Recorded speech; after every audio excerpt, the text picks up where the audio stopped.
It's an exciting time in WWE. We are a month away from WrestleMania 40, and then just after that, here in Pittsburgh, WWE SmackDown coming April 19th to PPG Paints Arena, and we're looking forward in both of those ventures to seeing my guest at this time, former women's champion in WWE, Bianca Belair. How are you this morning?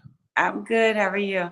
Good, good. And first off, number one thing I want to talk to you about, pro wrestling, WWE, characters drive it all, is your character and the trademarks you have, and the hair. What was the origin of, you know what, I'm gonna have this hair as a weapon? Honestly, it started out as just a hairstyle. I was just trying to figure out, how I wanted to look when I first got into WWE, and I started wearing this long braid, but I also wanted to wear my hair like down and curly because I saw all the other girls doing it, and I was like, they look so beautiful. But my husband was the one that encouraged me to keep the braid, and he said, the best way to stand out and be successful here is to look at what everybody else is doing and do the complete opposite. And so he told me, he said, if someone comes to a WWE show for the first time, they might not remember your name the first time, but they will always remember the girl with the braid. So it stuck. I started wearing it. And then my coach, Sarah Amato at NXT, she was like, well, if you're going to wear it, girls are going to want to pull it. So you need to figure out a way to use it to your advantage. So that's when the hair whip came about. So my number one rule is do not touch my hair, because if you do, you're going to get hair whipped. It's I have a lot of wrestling in my life, a lot of wrestling on TV with WWE, and I have to say that I think it was a WrestleMania a couple years ago, maybe 37, when you used it and the sound that it made when it hit your opponent. My family was in the room. They even gasped. You got their attention, and they're not necessarily always, watching WWE. So it was a compliment to you're right, remembering who you are. It's crazy because a lot of people actually think that they add a sound to it on TV, and they don't. It's 100% real. All right, so Bianca's on the record. The hair is not gimmicked. It is a real shot. It is a real shot. It will leave a scar sometimes. I guess there's no hiding in public. It's kind of probably hard to. What's crazy is that if I don't have if I don't have an actual braid, people don't recognize me a lot. I'll even be with my husband, who's Montez Ford. He's a wrestler as well. And I've even had people come up and ask me to take the photo for them. And then they'll come back and they're like, Bianca? Oh, I didn't realize you without your braid. So it's kind of like, I'm kind of like Rey Mysterio. The braid is my mask. That's good. Wait, speaking of Montez, let's what's it like having a reality show? What's it like having cameras? It's one thing to step into the arena and you know that you're always going to have to be on. You never know when you might run into a fan or something, but then having to take that into your personal life, what was that experience like? It was a lot to get used to. I was always someone who said I would never do reality TV, and I learned to never say never really quickly when the opportunity presented itself. We were very excited to do it, but it is different. We're used to the camera being in front of our faces and being on live TV, but we are playing a character on TV, and we're turned up like to 100. When I'm home, I want to completely turn off. So it's way different now having cameras in your face when you're at home and when you're being vulnerable, when you're completely, the makeup's off, the hair is off, everything is just completely off. My husband, on the other hand, who you guys get in the ring is who I get at home. So the wild, crazy, joyful, singing, screaming man in the ring is who I get at 7:00 in the morning. But it was an adjustment. But we had so much fun doing it. We had a great experience. We filmed it on the road to WrestleMania. So it was very, very busy and stressful, but the camera caught all those moments and we got to add some of our family. And we were just excited to pull that curtain back and just show people in the WWE universe, like who we are, what we do inside and outside the ring, but also people who don't really watch wrestling. We wanted to show them that wrestling is cool, it's dope, it's evolved, and come over to the WWE world and come watch us. Well, and that's what I was going to ask next about that is the potential introduction it can have to fans or to people who aren't fans, who aren't familiar. Mm-hmm. And there's been precedent. I mean, I think, the Miz, he and Maurice they've had a lot of success with theirs. Before that, it was, the Total Divas, Total Bellas. So it seems like the reality show has been a pretty good gateway for WWE talent. Definitely. I mean, I know for me, especially, I'm someone who didn't watch a lot of wrestling growing up. My brother did. So whenever I meet people who say, oh, I don't watch wrestling, I don't think that's for me, or I used to watch back in the day, I don't judge them at all, because I used to be that person, until I was introduced to wrestling and I fell in love with it. So I remember watching Total Divas, my mom calling me saying, hey, do you see what these female wrestlers are doing. They're not doing what I thought that they used to do, and I started watching and it got me more interested. So I'm hoping that our show can do the same thing, and I can, you know, introduce people to wrestling and show them that it is for you. And you can, anybody can turn on WWE and see somebody that they relate to, see a Yeah. story that relates to their life, and all of a sudden they're drawn in. And it's also different. I meet people sometimes, they say, you don't like a wrestler. I'm like, what does that mean? Yeah. So whatever that means, let's change that. Let's change that to the point where you can look at someone and say, oh yeah, they definitely like a wrestler because they're WWE superstars. That's what they're doing. So we're hoping that, you know, this show, we actually used a lot of wrestling in our first season. So we wanted to do that to be an Mhm. introduction for people who might not know a lot about wrestling. Yeah, it's definitely a variety show, something for everybody. We talked about the origin of the hair of that gimmick. Another origin I love to ask you about, and I think it's again, you know, everybody needs to have a catchphrase, needs to have something to associate themselves with. The EST thing, I think, is brilliant. It's so simple, but it's brilliant. You come up with that one? Was there influence for somebody else? Where'd that come from? I came up with that one. Yeah. So Mark Henry, who got me into WWE, he's a Hall of Famer. He saw a video of me. He was like, "You have everything it takes to be a WWE superstar. I'll get you a tryout." He came to the PC one day and he was just talking to me about, you know, what do you want to represent when you step in that ring? You want it to be so simple that people can automatically grasp onto it. Um, you want it to be something that really represents who you are. And I was saying all these things, and it's like, that's too complicated. You know, that's not something that people can easily grasp onto. But I was like, I'm multifaceted. You know, I'm not someone that's just a powerhouse. You know, I'm also not just a high flyer. I'm a little bit of everything. I'm a hybrid. So I was saying, like, I'm not just strong. I'm the strongest. I'm the best of everything. I'm not just fast, but I'm the fastest. I'm the toughest. I'm the roughest. I'm the quickest. I'm the greatest. I want to be the best. And I was like, oh, all those things end in EST. So that sums it all up. And at the time I was in NXT, so EST of NXT, Mhm. and then become the EST of WWE. So it's something that just, I did a promo one time in NXT, and I was saying I'm the strongest, I'm the fastest, I'm the roughest, I'm the toughest, I'm the quickest, I'm the greatest, I'm the best.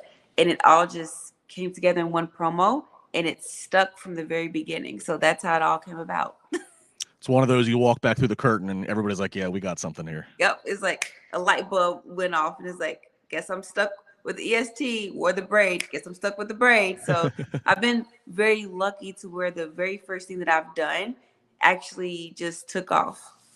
Yeah, you mentioned Mark Henry. Mark, great guy, Hall of Famer. I've had the privilege of working with him on the radio some.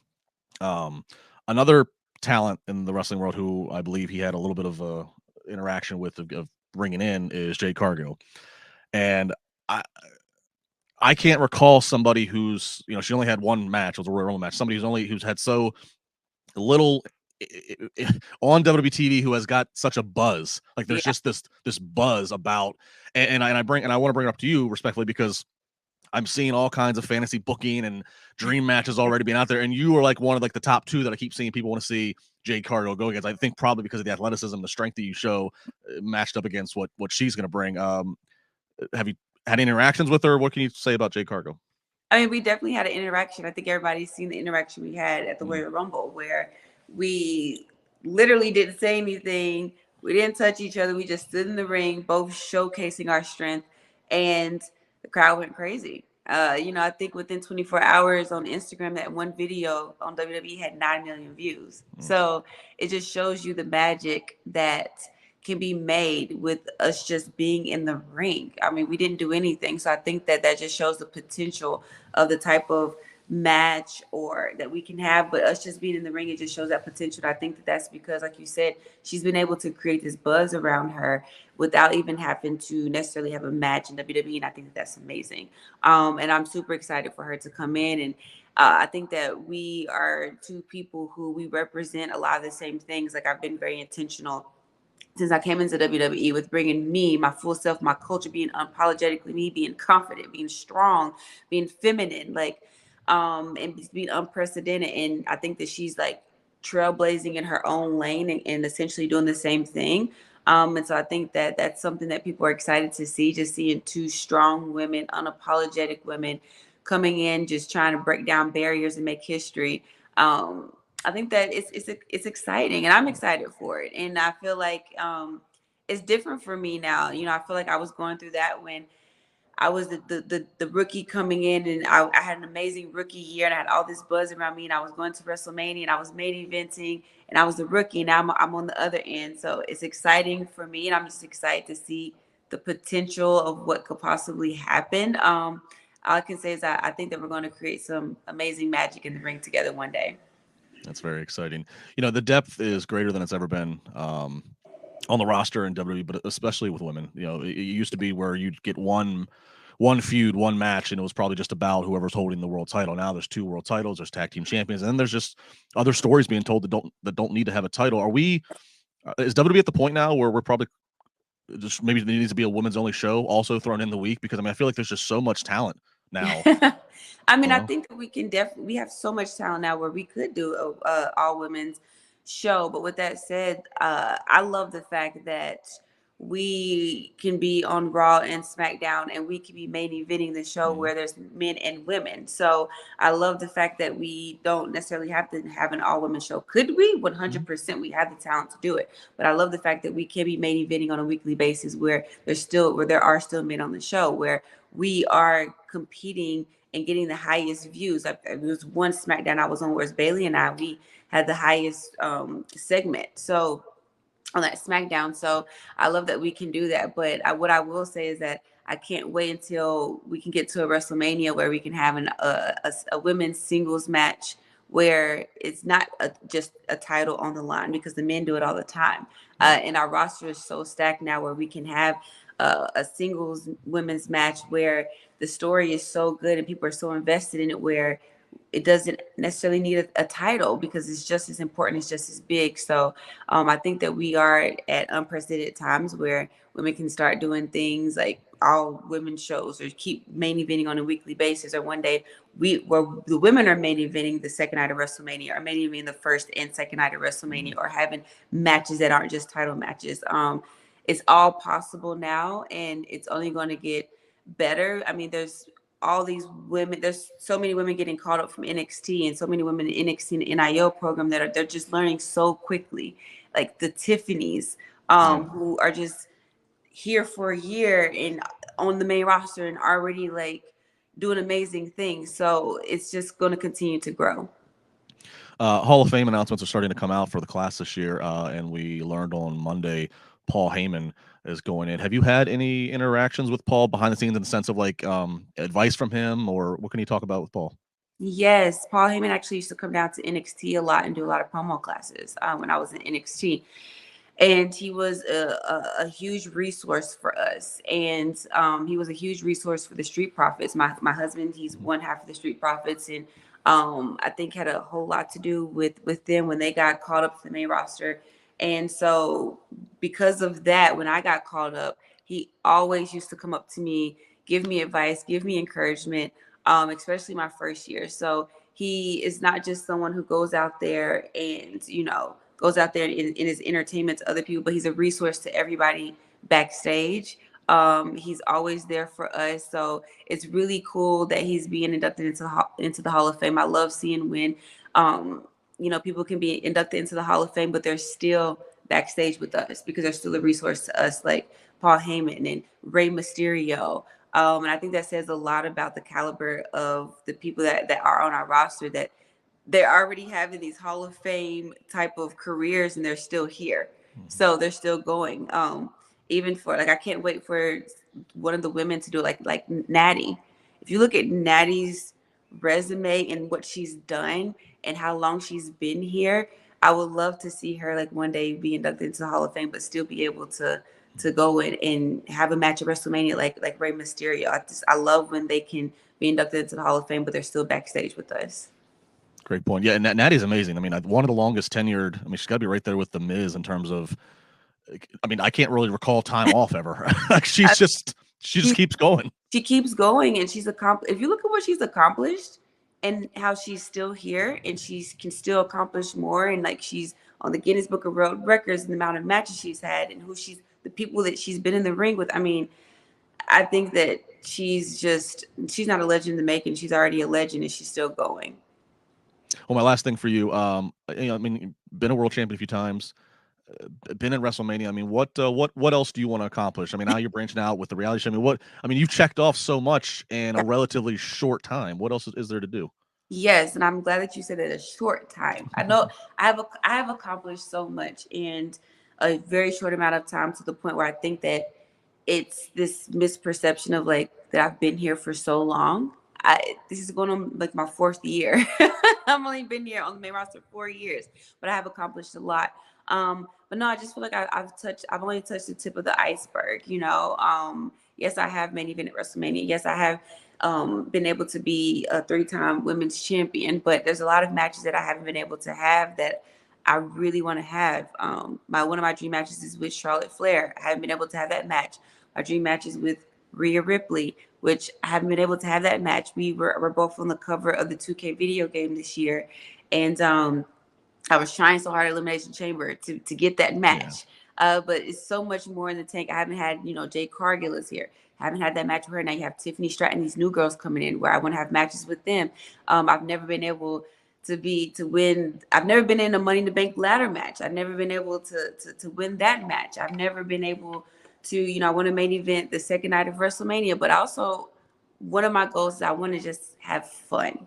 I feel like last year I grinded so much. I gave so much of myself, and I took everything so seriously that I was forgetting to have fun along the way. So that's what I want to do. And I want to make history. I want to be a trendsetter. I want to do things that's unprecedented. I want to change the game. And I'm going into reality TV now. I want to continue to do that. I want to write a children's book.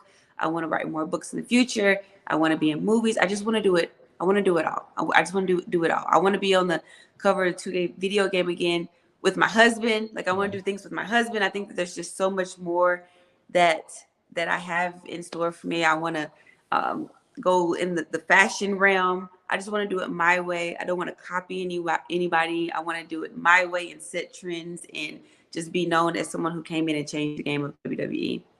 Well, I have no doubt that you can do it all. Whatever you want to do. It's by the way, it's wild when you say it out loud, and I'm sitting here going, all right, she's been a world champion. Some people never get one world title. I think you've had 3. You've made them in a WrestleMania. Some people work their whole lives just to get a match on the show. Yeah. You've been on the cover of a video game. Like, that's just ridiculous. Yeah, it's a lot. And I'm very fortunate. I'm very blessed. And I never like, it never gets old. I never get used to it, but it's so much more that I want to do. It's crazy, but I'm very grateful. Very grateful. You mentioned your brother was a fan growing up. What's he think now that his sister's top of the biz? It's so funny. He was the person that always watched WWE. He had all the video games. He had all the action figures. We used to go to the fair, and he used to play the game where you pop the balloon just so he could win like the Stone Cold Steve Austin The Rock, like square little photos to hang on his wall. And he thinks it's wild. I mean, WrestleMania 38, where Stone Cold was main eventing WrestleMania, and I was on the same card as Stone Cold. It blew his mind. WrestleMania 37, he's like, you're in the main event of wrestling. I remember winning, and I looked right at my brother, and he was like, you just won the main event of WrestleMania. And one time he came to a meet and greet, and he was like, it was a line around the corner. He was like, I am not standing in this line to go talk to my sister. This is crazy, But it blows his mind. But it's really cool because now he has 3 kids, and they love it. They come to all the WrestleManias. My nephew Sebastian is a huge Cody Rhodes fan. He just got to meet Cody. Cody let him wear his jacket. My niece comes and she actually just FaceTimed me yesterday. She wore her Bianca Belair outfit, and they call me Uncle Binko. We don't know. I hope they never stop calling me that. But she's like, I have Uncle Binko. I have a kiss. And then she calls it her sprinkles. I have sprinkles, my sprinkles, but her sequence. But they love it. It's really cool. My brother's super excited about it, and now he gets to bring his kids into it.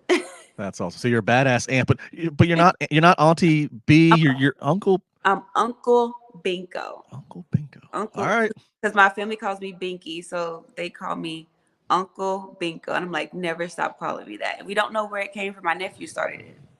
Well, no matter what we call you, you're a badass. You're doing all things. Uncle Binko, Bianca Belair. We learned some things here. All right, thank you so much for the time. I know you got a lot going on, so we really appreciate it. Congrats on everything that's working out for you, and we look forward to seeing you here in Pittsburgh, April 19th for SmackDown. Thank you. I'll see you in Pittsburgh. See ya.